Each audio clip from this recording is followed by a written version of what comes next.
लाडक्या बहिणींची अंतिम यादी ही गेल्या जवळपास आत्ता या ऑगस्ट महिन्यामध्ये मी घोषित केलं होतं की जुलै महिन्याचा हप्ता वितरित करण्यात येईल आणि त्यानुसार ची प्रोसिजर चालू झाली आणि लाडक्या बहिणींच्या खात्यामध्ये रक्कम जमा व्हायला ही सुरुवात झालेली आहे। त्याच्यामुळे ही योजना अशाच पद्धतीनं राज्याचे मुख्यमंत्री देवेंद्र फडणवीस साहेबच्या नेतृत्वाखाली आम्ही चालू ठेवणार आहोत। जो काही डेटा म्हणजे प्रत्येक योजना ही स्क्रुटिनीमधून जातच असते, ती लाडकी बहीण योजना असो, संजय गांधी निराधार योजना असो, नमो शेतकरी असो, आणखीन कुठली योजना असो, ही प्रत्येक योजना ही साधारणपणे दरवर्षी ही त्यांची एक साधारणपणे प्रक्रियाच आहे की त्या स्क्रुटिनीमधनं ती जात असते।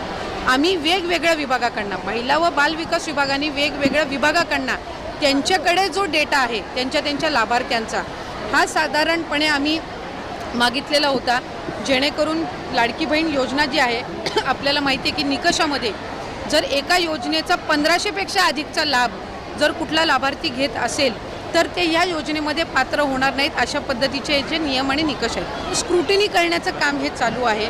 त्यांनी जो डेटा दिलेला आहे हा आम्ही क्रॉस व्हेरीफाय करणार, ग्राउंड लेवलला स्क्रुटिनी करणार आणि त्याच्यानंतर त्याच्यातून हे जे पात्र लाभार्थी आहेत त्यांना लाभ चालू राहणार, जे अपात्र आहेत त्यांचा लाभ कमी होईल।